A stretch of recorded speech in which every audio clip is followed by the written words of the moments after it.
Hi there, this is Sean, the Honest Book Reviewer, with another book review.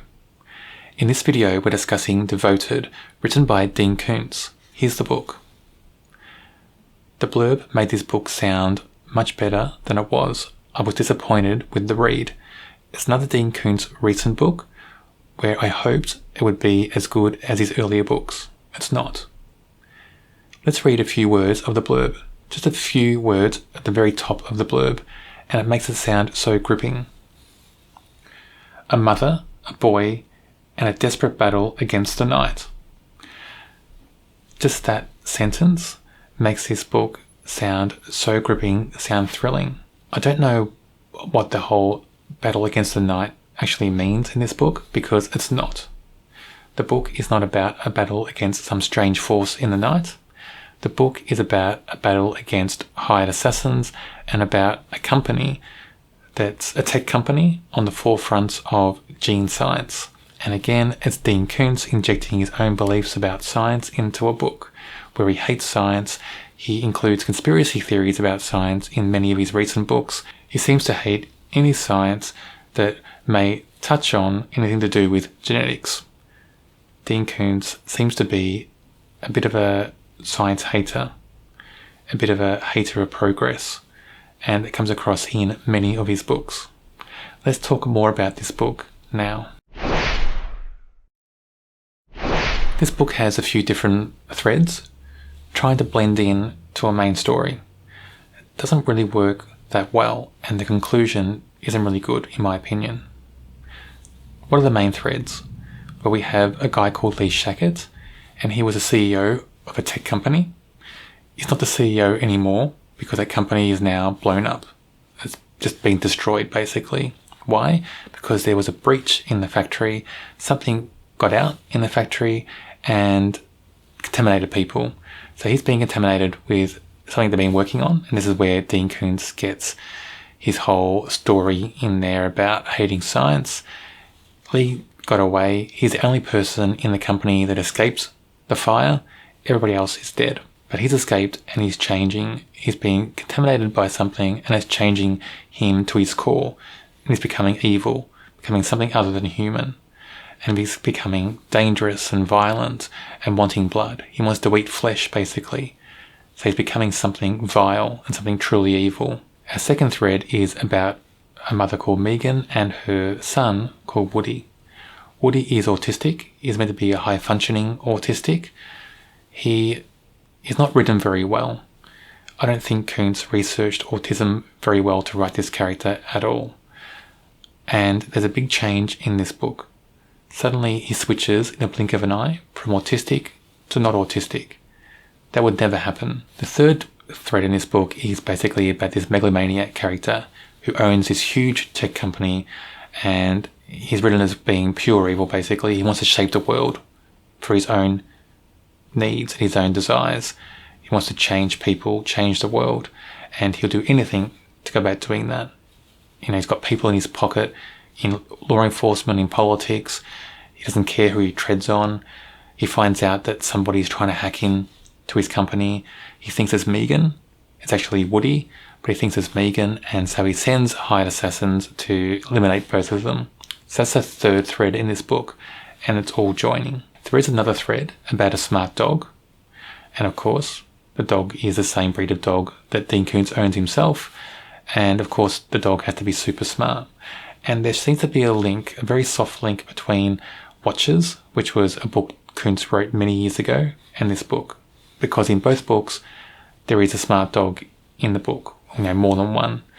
In Devoted there are many smart dogs in the book. They're breeding left, right and centre. And they all have telepathic connection between themselves using this strange thing called the mysterium, which is not a great word, basically. I just think mysterium is something that, a 6-year-old came up with. Just seems to be a bit basic. It's not clever. Anyway, all these dogs communicate with each other. They're very clever. They can read English. They can read each other's thoughts. And Woody is the first human who can link into this mysterium network. That becomes a thread in this book, and they all join up throughout the novel. Some parts join up earlier on, some parts towards the end. But it becomes a bit of a mess. It's not that cohesive, and we have things flying in and out all over the place.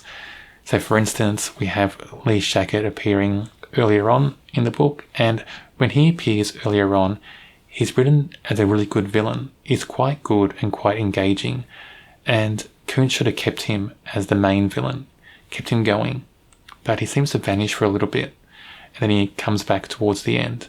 But I think he should have been the main focus, the main evil in the story. There's too many coincidences that happen along the way, and too many things that happen too easily for the heroes. I don't think it's a well put together plot. I don't think it's a good ending. And there are other parts of the ending as well that seem disjointed to the main story. I don't know why those parts actually happen. If they were taken out of the story, it'd make no difference to the main story itself. Woody is the autistic child in this story. In my opinion, he's not written very well. I don't think Koontz researched autism very well when he wrote this story. And that shift between him being autistic, then suddenly not autistic, wasn't really believable. I didn't buy into that at all. Megan is Woody's mother, and she's more believable than any other character in the book. She's not believable for the whole book, but for most of it. I did believe her interactions with her son, the way she handles her son, the way she talks to him, the way she deals with him, that seemed true and believable. The parts where it wasn't so true is she's attacked in her home, and then almost straight away strangers turn up, and she welcomes them into her home. Now, the main motivation of this character for the whole of this book is to protect her child from anybody, any harm, any possible danger. And when strangers turn up, she welcomes them in as if they're old friends. That didn't seem consistent with her motivations of protecting her child. Didn't gel, and I think that was a big miss in this book, a big flaw. Lee Shackett is, I think, the best villain in this book, the one that stands out the most, the one that's written the best as well. He's the character, the human, that's been infected with something and he's changing. I think Koontz went a bit light on his character though. Yes, he's bloodthirsty in some sections, and in some sections he's very dangerous and he's very violent and evil, but I think Koontz could have gone a bit deeper, a bit darker, and made this character bigger and better. I think Koontz went a bit light, and I think that's a shame.